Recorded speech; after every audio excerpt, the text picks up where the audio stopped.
Olá, amigos do Unisal Lorena! Sejam bem-vindos novamente à sala de criminologia.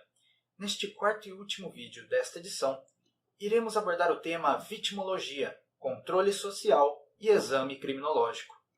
O que vem a ser a vitimologia? A vitimologia estuda a vítima enquanto sujeito passivo do crime, estuda a participação da vítima no delito, fatores de vulnerabilidade da vítima de forma ampla, bem como a vitimização. Entenderemos melhor cada um destes tópicos no decorrer do vídeo. Mas, de início, devemos saber o significado criminológico da palavra vítima. Vítima é a pessoa que sofre danos de ordem física, mental e econômica, bem como a que perde direitos fundamentais por meio de ações ou omissões decorrentes de violação a normas penais. Vamos ver no slide? Nos 2 últimos séculos, na persecução penal, o Estado desprezou a vítima. Buscava-se como objetivo principal a punição ao infrator do delito. Com os estudos criminológicos é que se resgatou a importância da vítima na persecução penal. E é isso que iremos ver no primeiro bloco deste vídeo. O próximo tópico que iremos analisar é a origem da vitimologia. Veja só. A doutrina atribui a autoria dos primeiros trabalhos sobre vítimas a Hans Cross. Todavia, a gênese da vitimologia, conforme Oliveira, se deu após o fim da Segunda Guerra Mundial, a partir dos estudos de Benjamin Mendelssohn, tendo-se como marco histórico a conferência Um Horizonte Novo na Ciência Biopsicossocial, a Vitimologia, e também Hans von Hering, autor de destaque com a publicação da obra O Criminoso e Sua Vítima. E aqui temos um ponto importante a analisar. A vitimologia é considerada uma ciência autônoma pela doutrina? Conforme Viana, a doutrina majoritária se opõe à autonomia da vitimologia. Vamos ver o próximo tópico do vídeo de hoje? Veja só. Evolução histórica do papel da vítima no direito penal. A vítima tem uma evolução histórica em relação ao direito penal, que é dividida entre a Idade de Ouro, a neutralização e a revalorização da vítima. Na Idade de Ouro, o Estado entregava o direito de punir a vítima. A vítima poderia reparar o dano e punir o agente. Este período perdurou desde a Antiguidade até a Alta Idade Média. Temos também o período da neutralização, em que a vítima perde este direito de punir. Este direito de punir é entregado nas mãos do Estado. E após a neutralização, temos a revalorização da vítima. Após a Segunda Guerra Mundial, por volta dos anos de 1945 até 1950, passou a ter uma revalorização da vítima. Vamos ver?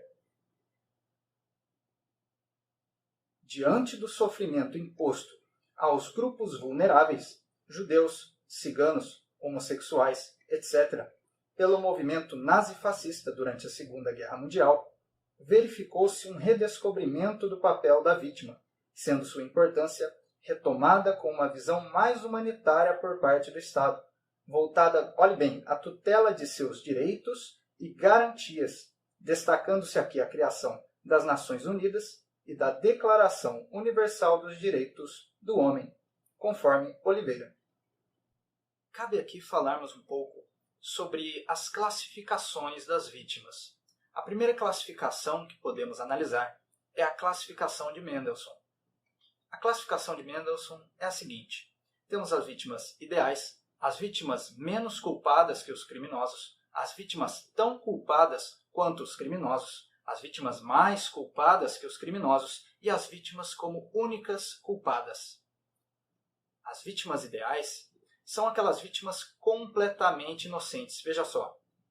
São aquelas vítimas que não apresentam participação ou a sua participação é insignificante na produção do resultado, na produção do crime. Temos também as vítimas menos culpadas que os criminosos. São aquelas vítimas que, por negligência, acabam colaborando para a ocorrência do crime. Temos também as vítimas tão culpadas quanto os criminosos. Estas vítimas têm participação essencial para a prática do crime. O crime acontece, pois é essencial a participação destas vítimas. Temos aqui, por exemplo, para melhor entendimento, o caso do aborto consentido e da eutanásia. Percebe-se que é essencial a participação da vítima para que o crime seja cometido. Temos também as vítimas mais culpadas que os criminosos. Essas vítimas são as vítimas provocadoras. Elas provocam o agente a praticar o delito. Temos também, por fim aqui, as vítimas como únicas culpadas. Estas vítimas são as vítimas agressoras, simuladas ou imaginárias.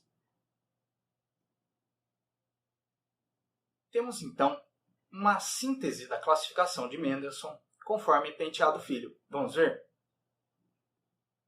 A vítima ideal ou inocente, que não concorre de forma alguma para o injusto típico. A vítima provocadora, que voluntária ou imprudentemente colabora com o ânimo criminoso do agente. E a vítima agressora, imaginária ou simuladora, que acaba justificando a legítima defesa de seu agressor. Além da classificação de Mendelssohn e esta síntese que acabamos de ver, temos a classificação de Hans von Henning. Esta classificação é a seguinte, ela é quanto aos criminosos, vamos ver? Criminoso, vítima, criminoso, de maneira sucessiva, olhem bem, de maneira sucessiva.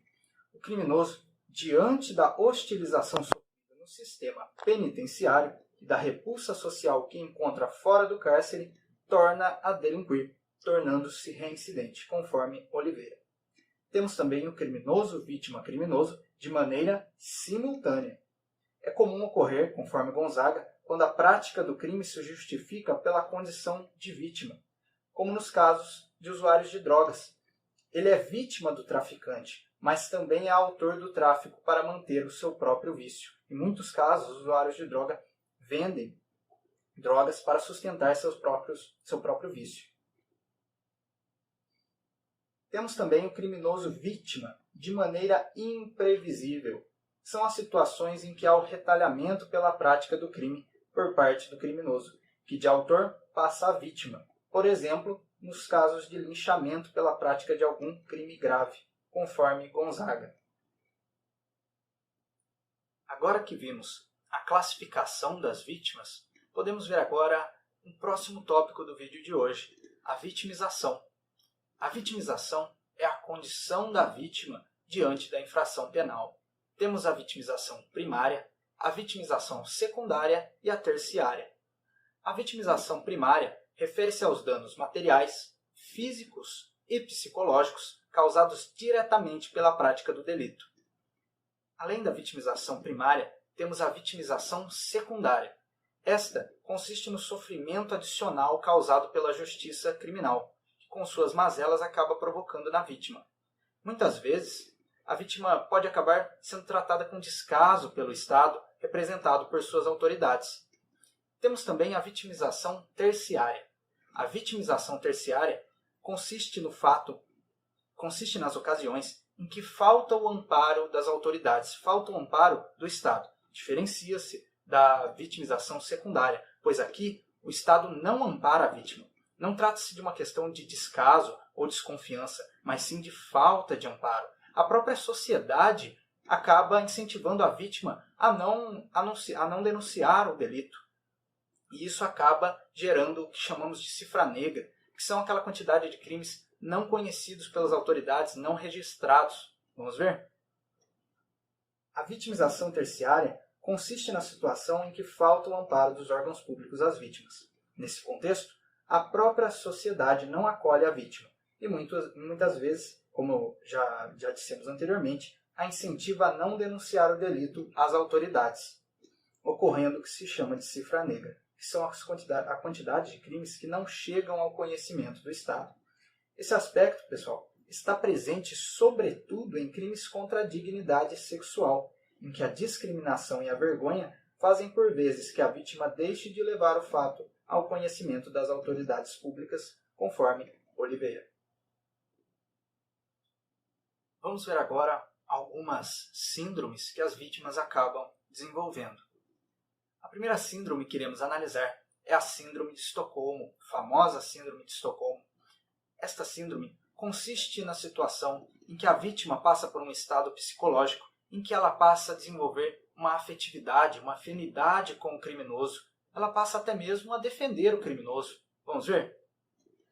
Consiste em um estado psicológico particular pelo qual algumas pessoas que são privadas de sua liberdade desenvolvem relações de afinidade e afetividade com seus algozes. A designação refere-se a um assalto ocorrido na Suécia, em que as vítimas, mantidas como reféns por 6 dias, desenvolveram uma identificação com os autores do fato, chegando inclusive a defendê-los, conforme Oliveira. Temos também a Síndrome de Londres. Aqui, a vítima discorda e discute com os criminosos. Em decorrência disso, ela pode criar um ambiente de antipatia que acaba sendo fatal. Vamos ver? A expressão Síndrome de Londres surgiu após o sequestro, em que 6 terroristas árabes iranianos invadiram a embaixada do Irã em Londres e fizeram 26 pessoas reféns, conforme Penteado Filho.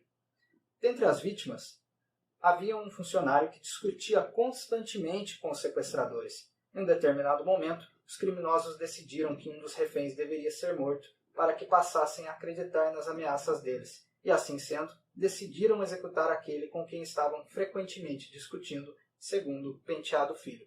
Podemos imaginar aqui, então, essas situações de reação ao crime, que a vítima acaba reagindo ao crime, muitas vezes com discussão, discordando do criminoso. Temos também a Síndrome da Mulher de Potifar. Consiste na conduta de uma pessoa rejeitada por outra imputar falsamente a esta a prática de crime contra a dignidade sexual, conforme Oliveira. Tal síndrome consiste na simbologia traduzida pela Bíblia, quando José foi vendido como escravo para o capitão Potifar e negou-se a deitar com a mulher deste. Tal negativa acendeu a ira da mulher de Potifar e fez com que esta acusasse José de ter tentado violentá-la sexualmente, conforme Gonzaga. Temos também a Síndrome de Lima. Aqui é o oposto da Síndrome de Estocolmo. Os reféns é que tornam-se simpáticos aos olhos de seus sequestradores e os criminosos acabam simpatizando com os reféns e acabam sucumbindo aos seus desejos e necessidades. Por exemplo, no sequestro, acabam liberando estes reféns. Temos também a Síndrome de Oslo. Aqui, as vítimas passam a acreditar que são merecedoras das agressões morais e físicas que estão sofrendo, em razão de alguma conduta pretérita por parte delas, conforme Gonzaga.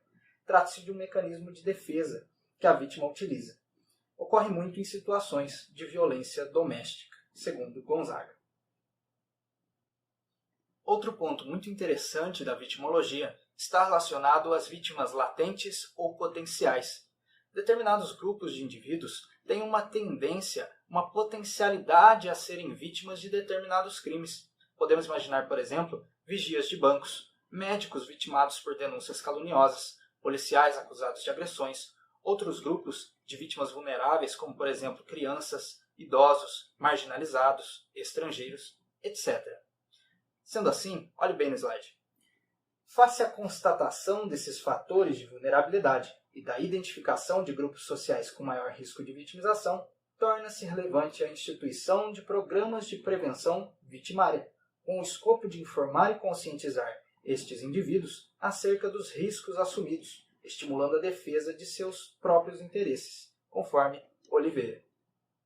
Para finalizar a matéria de vitimologia, vamos ver um pouco sobre a relação da vitimologia e do direito penal. O artigo 59 do Código Penal trata da aplicação da pena, onde cabe também uma análise do comportamento da vítima. Também é inegável o papel da vítima no homicídio privilegiado, por exemplo, conforme Penteado Filho. E segundo Fernando Capês, embora ainda exista compensação de culpas em direito penal, se a vítima contribuiu para a ocorrência do crime, tal circunstância é levada em consideração, abrandando-se a apenação do agente. Temos também o comportamento da vítima, que, conforme Capês, é tido pela lei como circunstância atenuante genérica ou causa de privilégio ao se fazer referência à injusta provocação da vítima, conforme estes artigos do Código Penal. Conforme Calhau, há muita resistência no direito penal em se aceitar uma participação mais ativa da vítima na dogmática penal. Todavia, a defesa da vítima dentro do conceito de intervenção mínima deve ser também valorada pelo intérprete. E segundo Rogério Greco, as leis penais modernas procuram de alguma forma voltar sua atenção para as vítimas do delito. Ele cita aqui, por exemplo, o arrependimento posterior, conforme artigo 16 do Código Penal, e a composição dos danos trazidas pela Lei nº 9.099 de 1995. Temos também a Lei Maria da Penha, a participação da vítima e sua colaboração com a investigação criminal, e a privatização do direito penal, que, conforme Rogério Sanches, é a expressão utilizada por parte da doutrina para destacar o atual e crescente papel da vítima no âmbito criminal. Sendo assim, vamos ao segundo bloco do vídeo de hoje, iniciando pela estatística criminal e as cifras. A estatística criminal fundamenta a política criminal e a doutrina de segurança pública na prevenção e repressão do crime. Temos aqui como autor de destaque Quetelet, que estabeleceu o conceito de homem médio e alertou sobre a cifra negra. Dentro da estatística criminal, temos a análise da criminalidade real, criminalidade revelada e das cifras. A criminalidade real são aqueles crimes que realmente aconteceram, são todos os crimes que aconteceram na sociedade. A criminalidade revelada é apenas aquela margem de crimes que foi constatada e registrada pelo Estado. Já a cifra negra são aquele conjunto de crimes que não chegam ao conhecimento do Estado. Eles não são comunicados ou elucidados. Além da cifra negra, temos a cifra dourada, a cifra cinza, a cifra amarela e a cifra verde. A cifra dourada refere-se aos crimes de colarinho branco. A cifra cinza refere-se às ocorrências policiais que acabam achando solução para o crime na própria delegacia. A cifra amarela se refere às infrações penais cometidas por autoridades policiais que não chegam ao conhecimento do Estado. E a cifra verde refere-se aos crimes ambientais que acabam não chegando ao conhecimento do Estado. Como vocês podem ver, todas essas cifras, com exceção da cifra cinza, referem-se a crimes que não chegaram ao conhecimento do Estado. Próximo tópico do vídeo de hoje, temos agora o controle social. O controle social, como já vimos no primeiro vídeo, são os mecanismos e sanções sociais que buscam submeter os indivíduos às normas de convivência social. Temos aqui dois tipos de controle social: o controle social informal e o controle social formal. O controle social informal consiste na igreja, na família, questões relacionadas à solidariedade, à vizinhança, a normas e convivência social, tudo relacionado à prevenção e à educação do indivíduo, a fim de evitar a prática do crime. Quando o controle social informal acaba falhando, entra em ação o controle social formal. Aqui temos, por exemplo, a polícia e o Ministério Público. Vamos ver? O controle social formal é representado pelas instâncias políticas do Estado, isto é, a polícia, o Ministério Público, a Justiça, as Forças Armadas, a administração penitenciária, etc. Eles são representados pela ameaça de punição, sanção, impondo-se coercitivamente. O controle social formal é dividido em 3 seleções. A primeira seleção está concentrada a atuação da Polícia Civil e da Polícia Federal, que são órgãos de repressão jurídica. Na segunda seleção, temos a atuação do Ministério Público. E na terceira seleção, veja bem, decorre da tramitação do processo judicial criminal e da eventual condenação do autor do fato e a aplicação da respectiva sanção penal. A terceira seleção consiste na Justiça. Agora que vimos o controle social informal e formal, vamos ver um pouco sobre a prevenção criminal no Estado Democrático de Direito. A prevenção criminal, como já sabemos ao longo dos vídeos, está voltada para evitar a ocorrência do delito. Vamos ver no slide?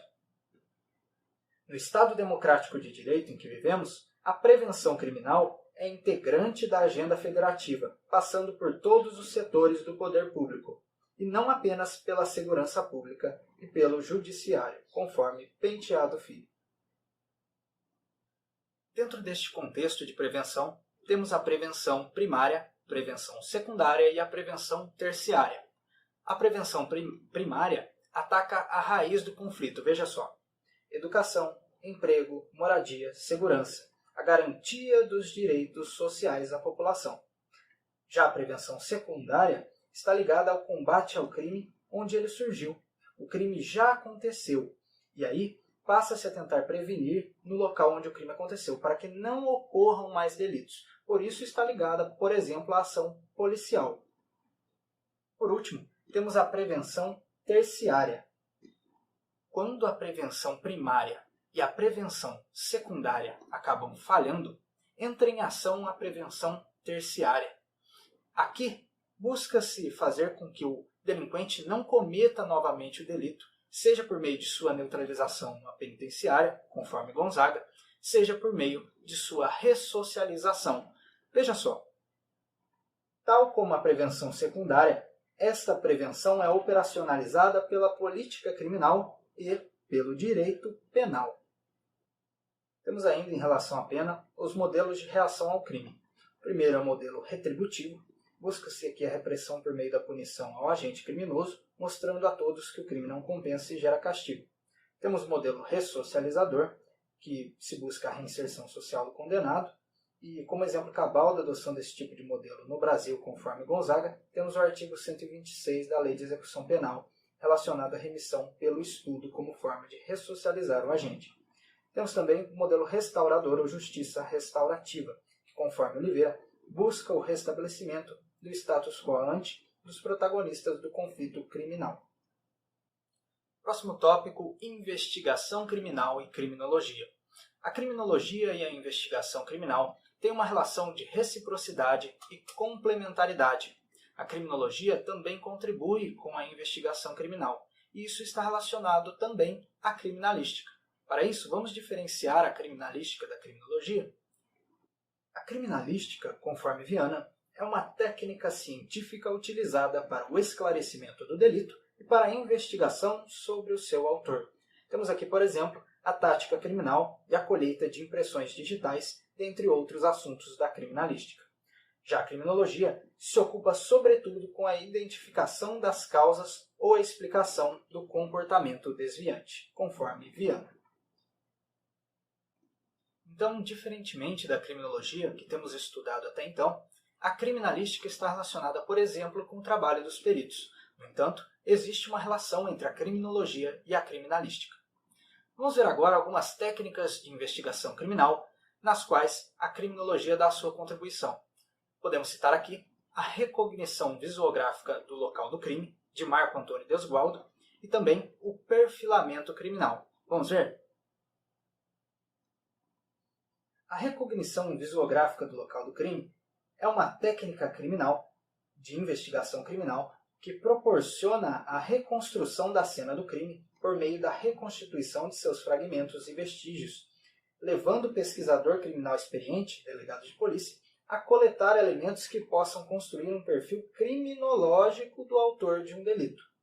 Já o perfilamento criminal, também é uma técnica de investigação criminal, ela busca a construção de um perfil psicológico criminal do autor não identificado de um ou mais delitos, bem como a área de atuação deste criminoso. Para se ter uma noção mais ampla, conforme Penteado Filho, do que vem a ser perfil criminal, o policial experiente procura deduzir e ou induzir uma imagem biopsicossocial rigorosa de determinado indivíduo a partir da análise minuciosa do conjunto de informações do local do crime reunidas nos autos do inquérito policial.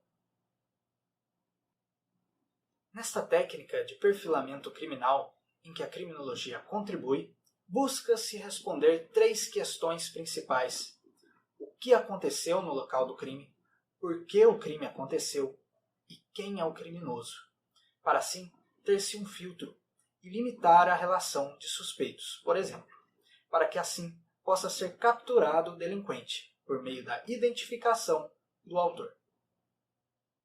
Vamos agora para o último bloco do vídeo de hoje, iniciando pelo exame criminológico. Vamos ver? O exame criminológico é um conjunto de pesquisas científicas de cunho biopsicossocial do criminoso para levantar um diagnóstico de sua personalidade e assim obter um prognóstico criminal. Pois bem, vocês podem estar se perguntando o que vem a ser o diagnóstico e o prognóstico criminológico. O diagnóstico criminológico consiste em avaliar todo o complexo do preso, a saber suas condições, por exemplo, pessoais, familiares, sociais, etc. Já o prognóstico criminológico diz respeito à probabilidade de determinado comportamento futuro do preso, com base no diagnóstico criminológico realizado. Temos também que ressaltar aqui que ele é realizado por psicólogos, psiquiatras e assistentes sociais do sistema prisional. O exame criminológico é voltado para a defesa social. Temos duas espécies de exame criminológico: o exame criminológico de entrada e o exame criminológico para determinado benefício, como, por exemplo, progressão de regime ou livramento condicional. Vamos ver? O exame criminológico de entrada é destinado a orientar a inicial individualização da pena. Já o exame criminológico para progressão de regime e concessão de outros benefícios é realizado com o objetivo de aferir requisitos para a concessão desses benefícios. Quanto à obrigatoriedade e não obrigatoriedade do exame criminológico, temos o seguinte, veja só. Revela-se obrigatório o exame criminológico de entrada apenas aos condenados ao cumprimento de pena em regime fechado. Veja bem, exame criminológico de entrada, que está ligado à individualização da pena, ao cumprimento de pena em regime fechado. Este é obrigatório. Em regime semiaberto ou aberto é facultativo. Temos também a não obrigatoriedade. A não obrigatoriedade do exame criminológico refere-se ao exame criminológico voltado para benefícios, por exemplo, a progressão de regime. Então, a ministra Laurita Vaz destacou inicialmente que a Lei 10.792 de 2003 afastou a obrigatoriedade do parecer da Comissão Técnica de Classificação e da submissão do condenado a exame criminológico para concessão de progressão de regime e livramento condicional, cabendo ao magistrado verificar o atendimento dos requisitos subjetivos à luz do caso concreto e determinar, se entender necessário, a realização da perícia. Conforme a súmula 439 do Superior Tribunal de Justiça, admite-se o exame criminológico pelas peculiaridades do caso, desde que em decisão motivada. Cabe ao juiz de direito, verificando todos os elementos dos autos, decidir se determina ou não a realização do exame criminológico nestes casos de progressão de regime e liberdade e livramento condicional, conforme Penteado Filho. Próximo e derradeiro tópico: operador do direito e a criminologia. O domínio do saber criminológico pode contribuir para o advogado, por exemplo, no tribunal do júri. Pode contribuir também para um membro do Ministério Público, para a Polícia Judiciária, etc. Vamos ver? Podemos citar o tribunal do júri como uma área de extremo valor para a aplicação da criminologia conforme Calhau. Isso já é feito por um grande número de advogados criminais. Não é difícil encontrarmos um caso em que a defesa não tenha quase prova nenhuma da inocência do réu e apele para a criminologia, logrando êxito em absolver ou pelo menos mitigar a pena do réu. Quanto ao membro do Ministério Público, o domínio do saber criminológico, como já foi dito anteriormente, possibilita ao membro do Ministério Público um conhecimento efetivo da realidade que o cerca. Demais desdobramentos. Temos também a Polícia Judiciária. Fácil perceber que a criminologia, odiernamente, constitui-se em ciência indispensável para a boa atuação da Polícia Judiciária e também dos demais órgãos de persecução penal, conforme Hoffman e Fontes. Para finalizar, meus amigos, com chave de ouro, vamos ver agora algumas considerações do professor de nossa universidade, professor Eduardo Cabete, a respeito do vínculo do direito penal com a criminologia. Vamos ver?